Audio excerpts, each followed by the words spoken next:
Magandang araw po sa lahat ng ating mga kabagang at pamayanan. Ang tatalakayin ko po ngayon ay ukol po sa pinapangalagaang lugar. Meron tayong batas pangkapaligiran na tinatawag dati na National Integrated Protected Area System Law o NIPAS. Yan po yung RA 7586. Na-amendahan po yan at ginawa ng expanded. Ibig sabihin pinalawak yung NIPAS. So, e-NIPAS law siya. RA 11038. Ngayon, ang mahalaga mo ng bigyan diin, pag sinabi mong pinapangalaga ang lugar o protected area, alam natin maglilista tayo, Taal Volcano, Underground River, Mayon Volcano, Chocolate Hills, di ba? Pero pinoproteksyonan ba siya dahil maganda? O meron siyang napakayabong na dahilan o mahalagang dahilan para kailangan maitadhana siya bilang pinapangalagaang lugar? Ngayon, sa pag-aaral ng mga dalubhasa, pati ng pamalaan, pati rin ng mga katutubo, ang protected areas ay meron siyang 7, no? 7, at least minimum of 7 na important uses or importance. No? Why is it significant? Unang-una, yung pag sinabi mong pinapangalagaang lugar, pwede siyang Taal Volcano, punta natin, hindi lang yung bulkan. Merong mga hayop at halaman dyan. Meron kang tubig. Meron kang punong kahoy. Kung underground river naman, nandyan yung kuweba, di ba? Nandyan yung kagubatan, nandyan yung pangolin, ahas, peacock, Malawan pheasant peacock, at iba't ibang ibon, pati katala, at iba pang mga halaman at hayop. So, pero, within the underground river, dahil ancestral territory siya, nandyan din ang mga katutubo. So makikita natin na pag sinabi mong pinapangalaga ang lugar, napakahalaga niya, unahin ko muna, sa tinatawag na human well-being. Okay? Para yung tao mabuhay ng maayos, makalanghap ng maayos na hangin mula sa punong kahoy, makapamuhay ng maayos yung mga katutubo, di ba? Kumuha sila ng gamot dyan sa ating kagubatan. Nangangaso nga sila, pero kahit nangangaso sila, napatunayan nila na ang kagubatan dyan ay mayabong pa rin, nangingisda rin sila. Tapos, ang pangalawa dyan, kung tuloy-tuloy na ang taong bayan ay makikinabang sa ating mga protected areas, ang sinasabi ng pag-aaral ay makakatulong siya sa pagbabawas ng kahirapan, poverty alleviation. Example, kung makadiscover ka ng isang anti-cancer na medicine mula sa kagubatan ng Palawan, di ba? At magbe-benefit dyan, yung nakadiskubre na sana'y Pilipino, di ba? At may bebenta mo, o kukunin niya ng Department of Health, then, at kikita yung mga tao ukol dyan, then you can address poverty.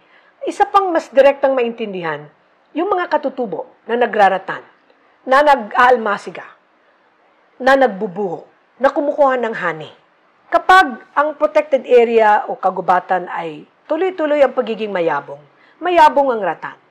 Ang ratan ay ginagamit sa mga silya, lamesa, di ba? Iba pang bahagi ng bahay.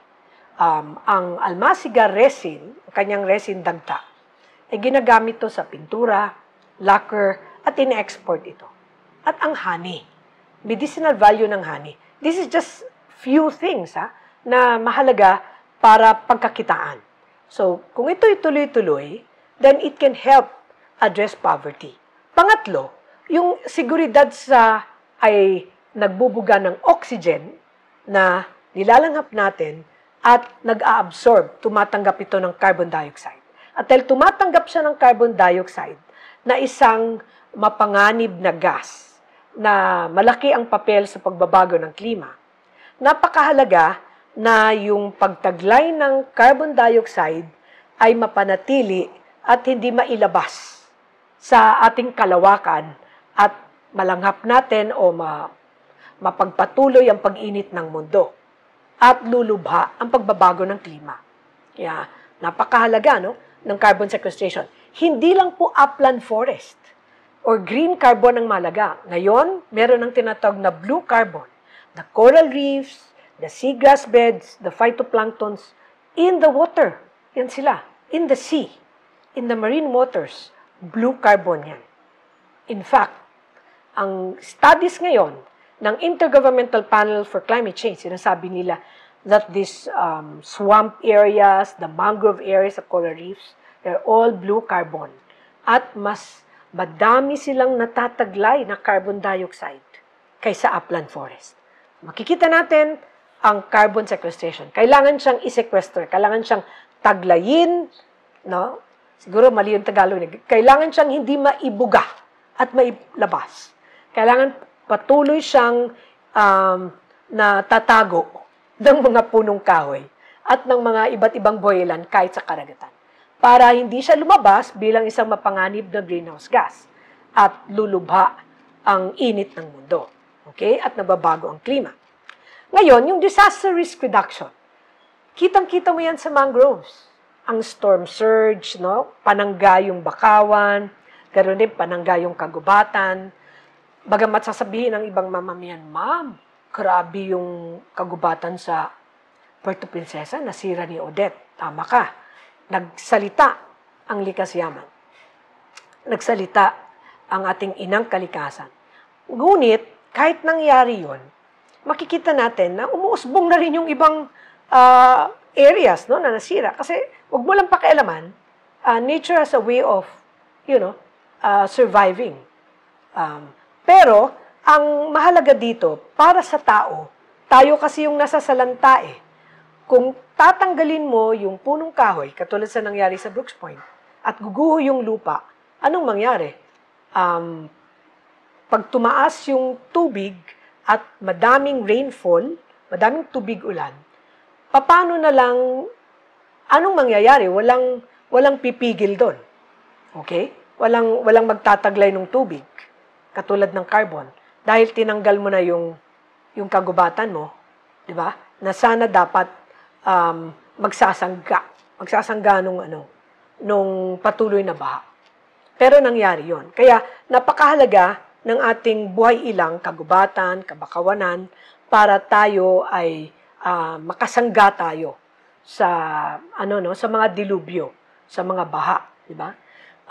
Maraming kwento talking of mangroves, ang dami kong kwentong napulot nung tsunami sa Sri Lanka, India at Thailand.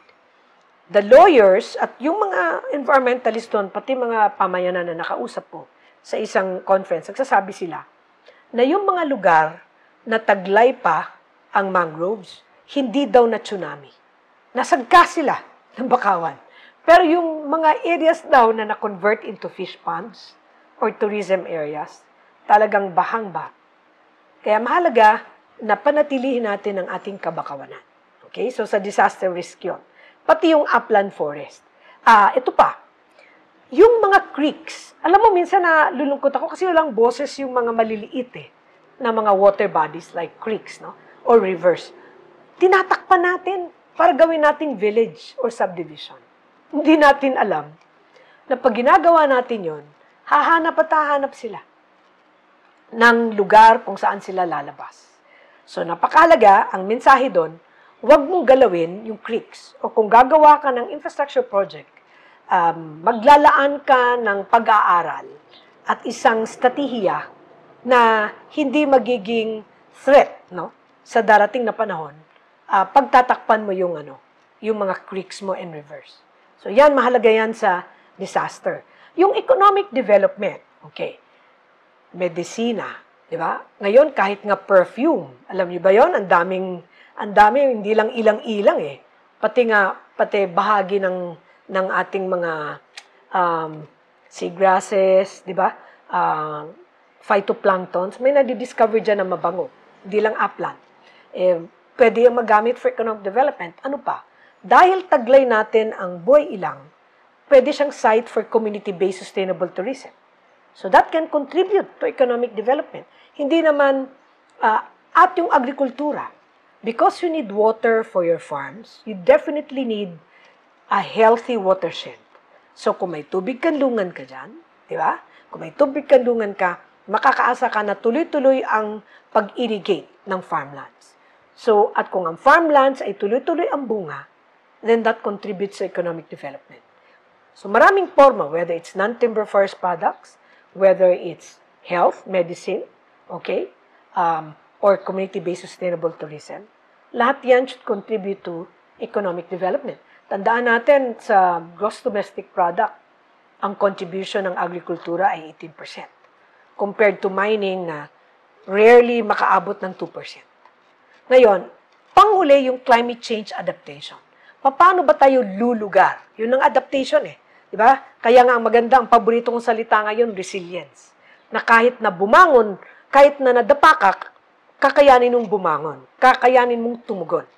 So, kung mag-a-adapt ka, tutugon ka doon sa hamon ng pagbabago ng klima, dahil umiinit na yung mundo, tumataas na yung antas ng rainfall, no? Tumintindi na, then how do you adapt to that?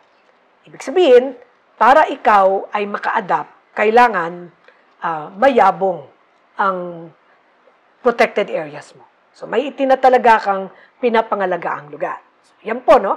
Ang dami-daming kahalagahan ng protected area na hindi natin napag-iisipan kasi hindi naman nagsasalita ang mga punong kahoy eh. Diba? Ang mga orchids, ang seagrass beds, ang isda, coral reefs. No. But we feel them. Diba? Nararanasan natin yan. Dahil yan ang nagbibigay ng buhay sa atin. Ang isa pang mahalagang definition salita, yung tinatawag na biodiversity, samut-saring buhay. Ito ang kayamanan ng buhay ilang at mga prosesong ekolohiya na nagbibigay ng buhay sa atin. Kaya magandang may kwento ko dito yung kwento sa roundtable meeting namin, nila Attorney Asia, sabi ng judge, tingnan mo yung kasoy namin. Dahil nga puno na ng anay, okay, nag-isip kami, bakit maraming anay? Kasi yung pangguli na kumakain ng anay ay pinapatay at binibenta. Okay?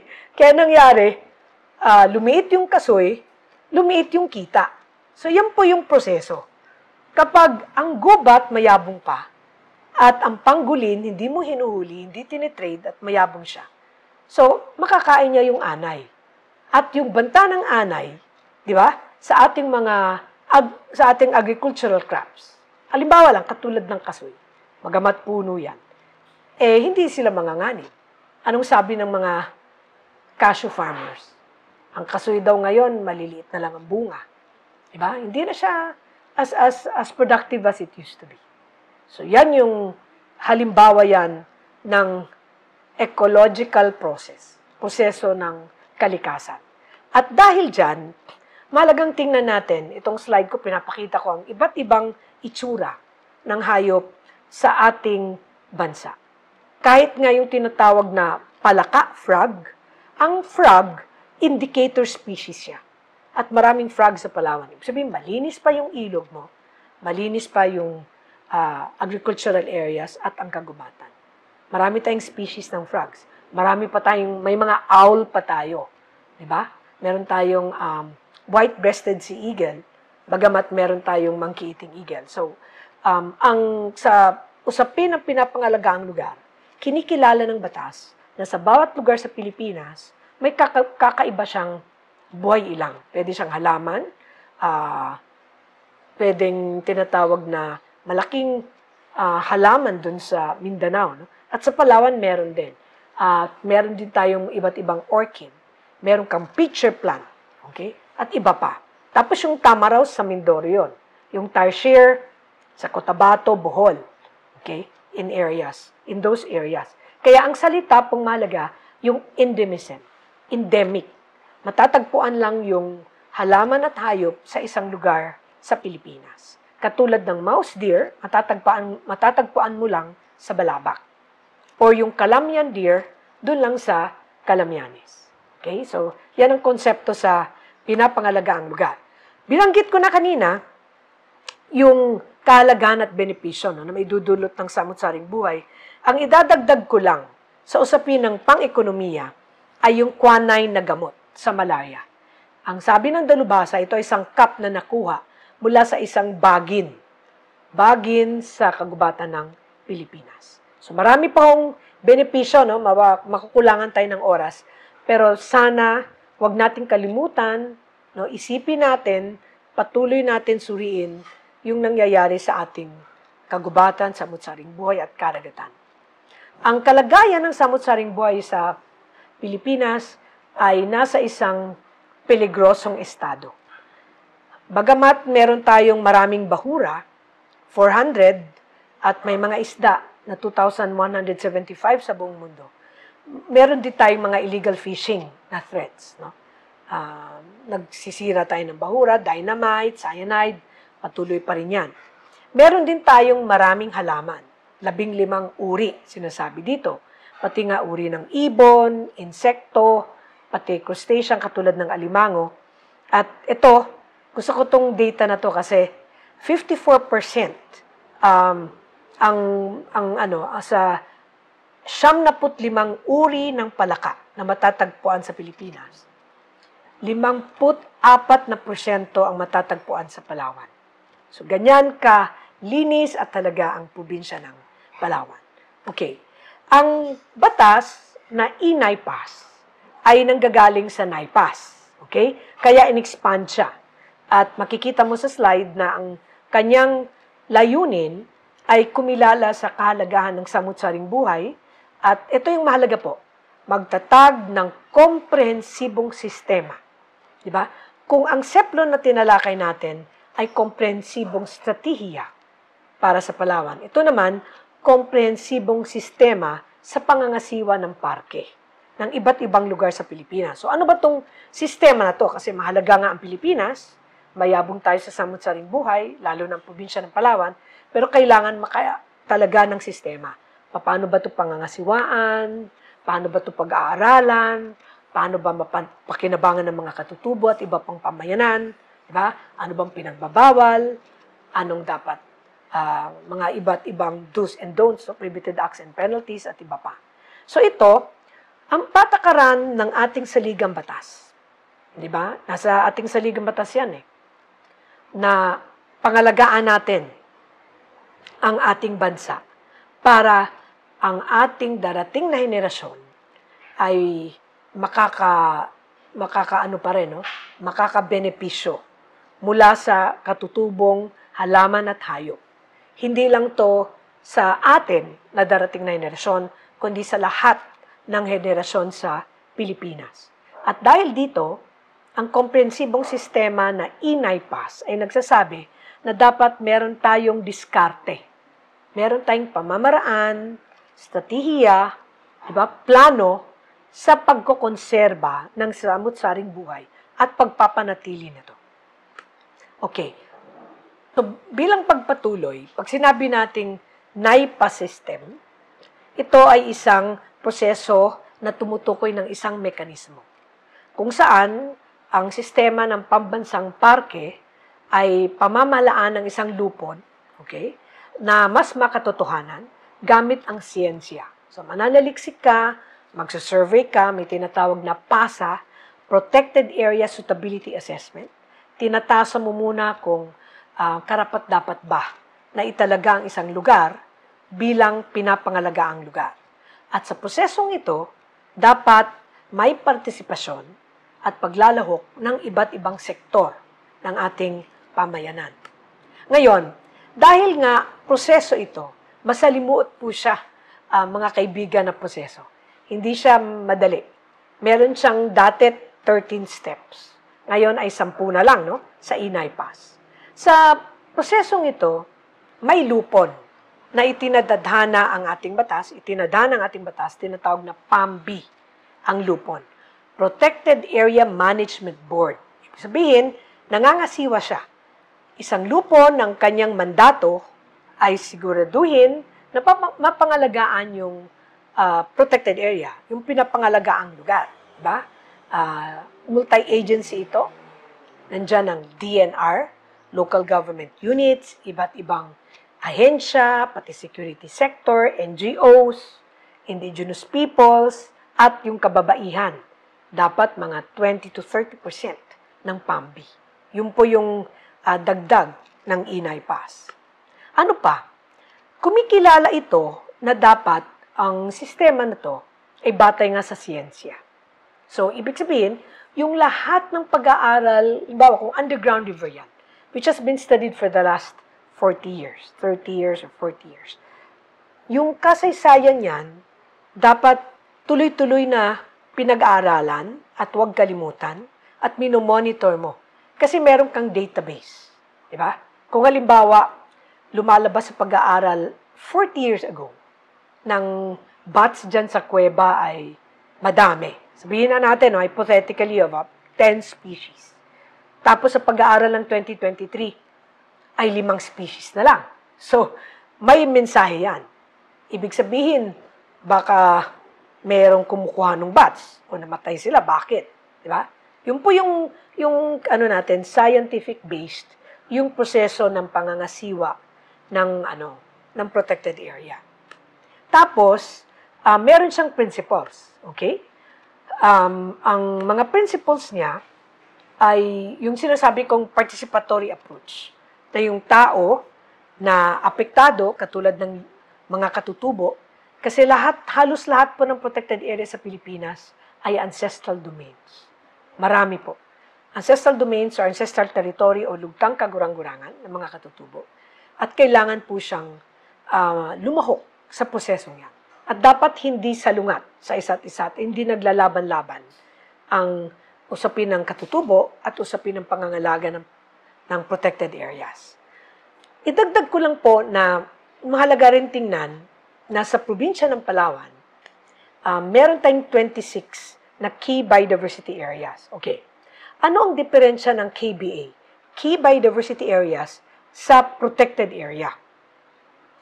Ayon naman sa mga dalubhasa, pag binanggit mo na key biodiversity area or KBA, ito yung mga lugar na nasaliksik, na research, na paglaanan ng panahon, pondo, okay, at mga tao para tingnan kung ano yung kakaiba sa lugar na yan.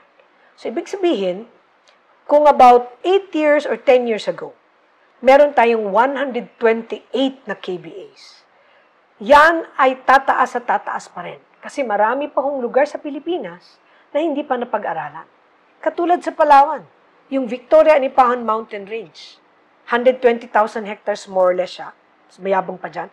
At kung ihahati-hati mo pa yan, ang daming tubig kandungan.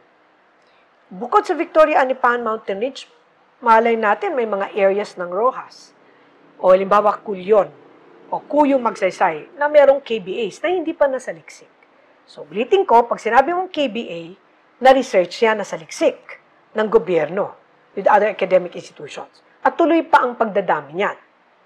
Ngayon, kapag ang KBA na pag-aralan sa proseso ng INAIPAS at maitatadhana na siya sa pamamagitan ng Presidential Proclamation and eventually Republic Act, then protected area na siya. Ibig sabihin, kapag narinig natin yung protected area, meron ng batas. Pag KBA, wala pang batas.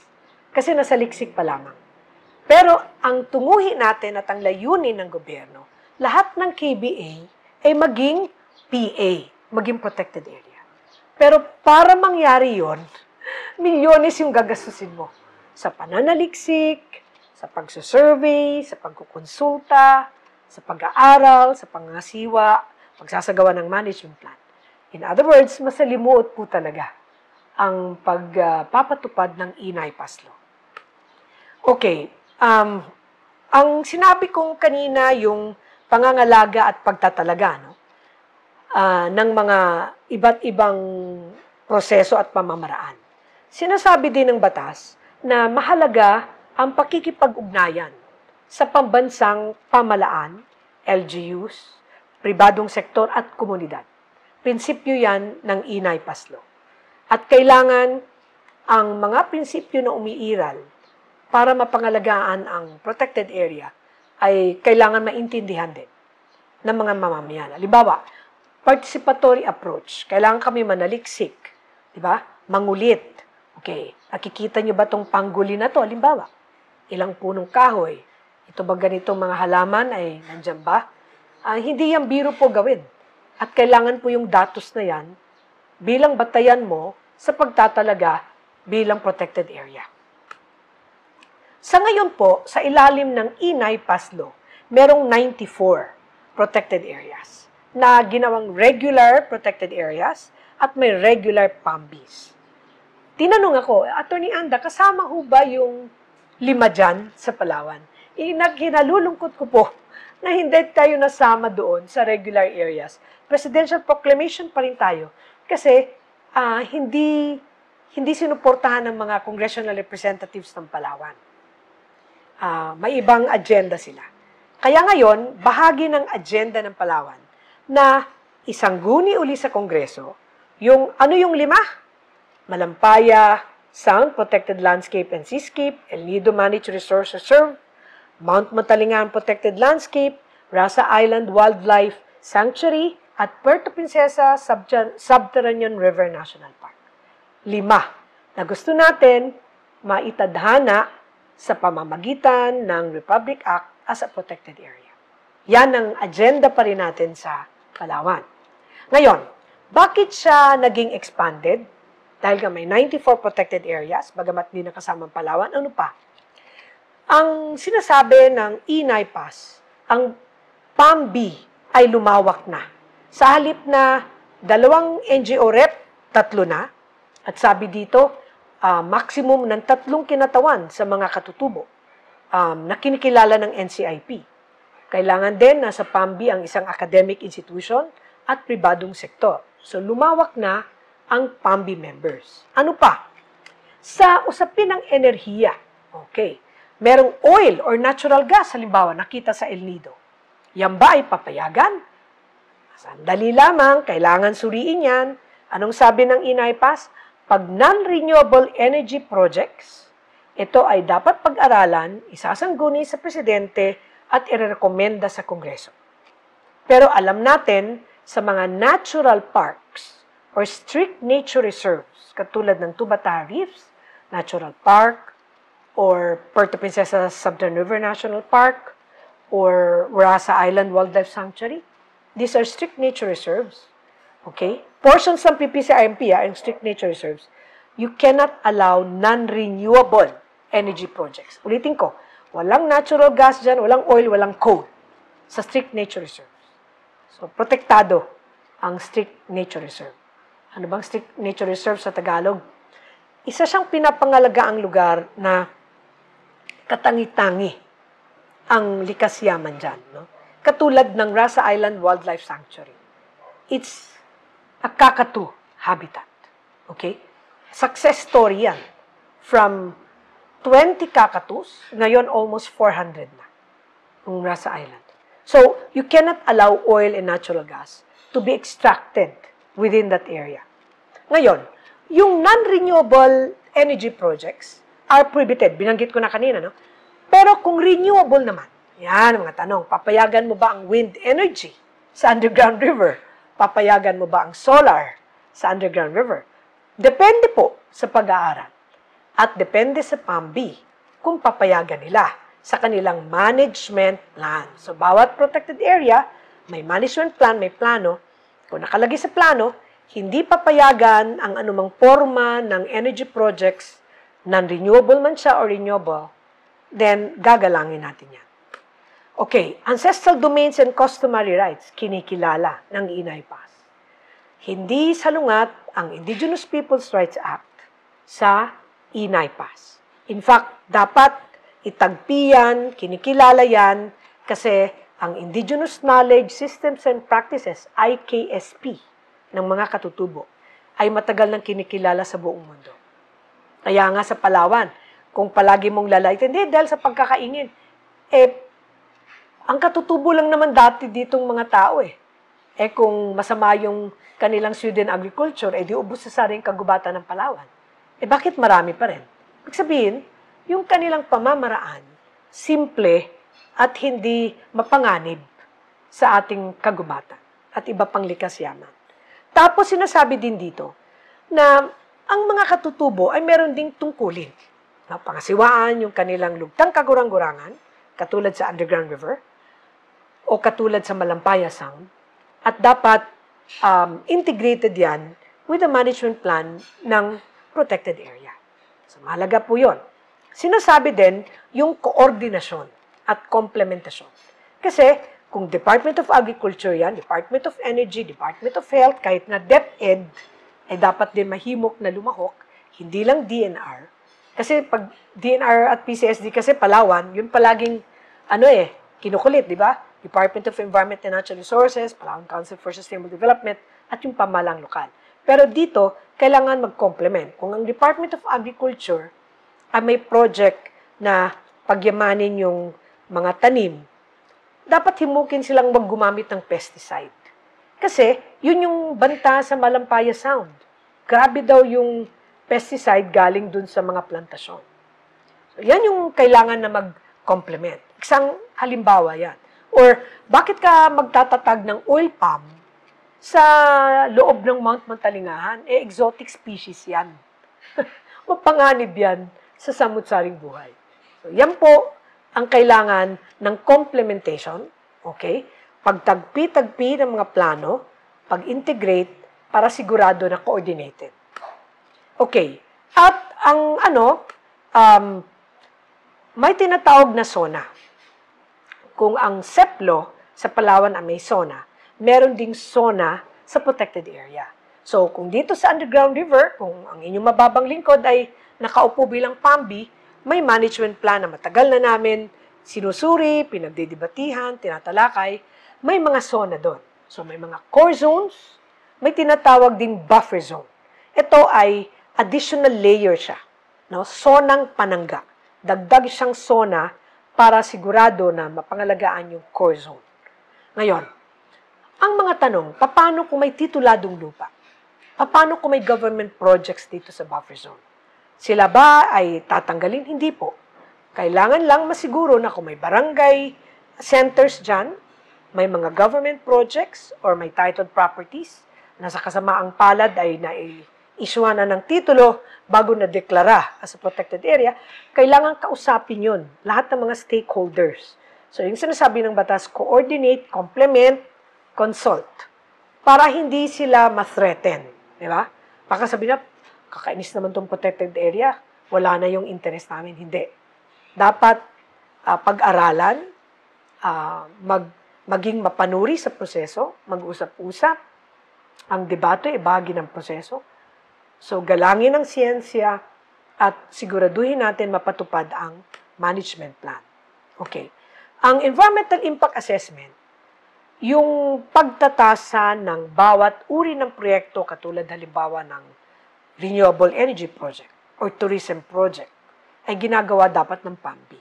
Yung EIA po, Environmental Impact Assessment, ay isang proseso ng pag-aaral para suriin kung anong epekto ng isang proyekto sa pinapangalagang lugar. Kung turismo man yan, magtatayo ka ba ng cottages? Kamusta ba ang septic tank mo? Saan ka ba kukuha ng kahoy? Ganyang usapin. Kung halimbawa, quarrying yan, papayagan ba ang quarrying sa ilog na malapit sa underground river? Kung ikaw ay mananaliksik, okay, kukuha ka ng species, dadaan ka ng Wildlife Act requirements, no? At ang PCSD ang magbibigay sa iyo ng gratuitous research permit. Pero ang EIA ay mahalaga para lahat ng project, no, na gustong tatag dyan sa isang pinapangalagaan lugar ay napag-aaralan. Ang panghuli kong example, may isang project na gusto pumasok dyan sa underground river. It's tourism-related. Tapos he is I think, parang athlete na meron siyang surfboard, pero gusto nila malaking ilaw dun sa loob ng kuweba. So, binanggit ng PAMBI na hindi kayo pwede sa loob kasi maingay para sa mga swiftlets, no? Sa balin sa sayaw at saka sa mga bats. So, pwede lang kayo sa labas. Ganyan po ang pag-regulate. Okay? Kung may environmental impact assessment process in place, makakasiguro tayo ng pag-aaral, pagsusuri, okay? Participation, plus, of course, mitigating measures kung kinakailangan. And panghuli, kung gustong ibanggit sa INAIPAS bilang pagtapos, maraming mga karapatan, no, na posibleng existing dyan katulad tituladong lupa, mga stewardship contracts, special land use permits, okay? Pati nga yung CADT, Certificate of Ancestral Domain Title, Ang sinasabi dito, kinikilala yung IPs, di ba? At kinikilala din yung mga migrant farmers, migrant dwellers, upland dwellers, or lowland dwellers, at bibigyan sila ng legal na instrumento na tinatawag na PACBARMA, Protected Area Community-Based Resource Management Agreement. At yan ay itinadana ng batas bilang pagkilala na matagal na sila doon. Pero, yung mga permits, halimbawa, pagkuha ng yung permit, pagkuha ng quarry, no? Pagkuha ng ratan, halimbawa, ang renewal niyan ay batay sa pag-aaral ng PAMBI. Again, research and assessment. Kung makakabuti pa ba kumuha ng almasiga resin, ratan, magkakwari dyan, o ano pa mang uri ng proyekto. Kung may permit man yan, ang renewal niyan ay batay sa pag-aaral, pagtatasa, at syempre, yung kapasyahan ng Protected Area Management Board. Ang ano po, binanggit ko kanina, yan na yung occupation ng pamalang lokal at pribadong may-ari ay kikilalanin yan. Kasi may comprehensive land use plan at barangay development plan na dapat din isaalang-alang ang Protected Area Management Plan. Okay? Ngayon, maraming prohibited acts ang Inay Pass. Pero hindi na siya mahalaga para doon sa mga pamamayanan na makikinig.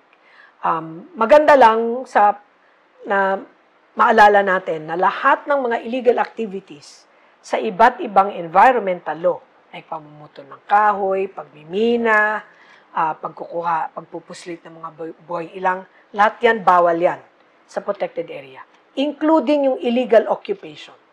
Yung tumira ka lang bigla dyan na walang permit sa PAMBI, krimen din yon, pinagbabawal yon. So, mahalaga itong masabi kasi ang Inay Pass Law ay napakadaming bawal. Parang lahat ng bawal sa Wildlife Act, Forestry Code, Fisheries Code, Clean Air Act, Solid Waste Management Act, at iba pang environmental law, pati EIA law, ay nasa loob ng prohibited acts and penalties ng Inay Pass. So, nandun din siya. Kaya alalahanin natin para mapanatili natin ang napakahalagang, pinapangalagaan lugar, pagtulungan natin ang pagpapayabong at pagpapayaman nito. Salamat po sa pakikinig.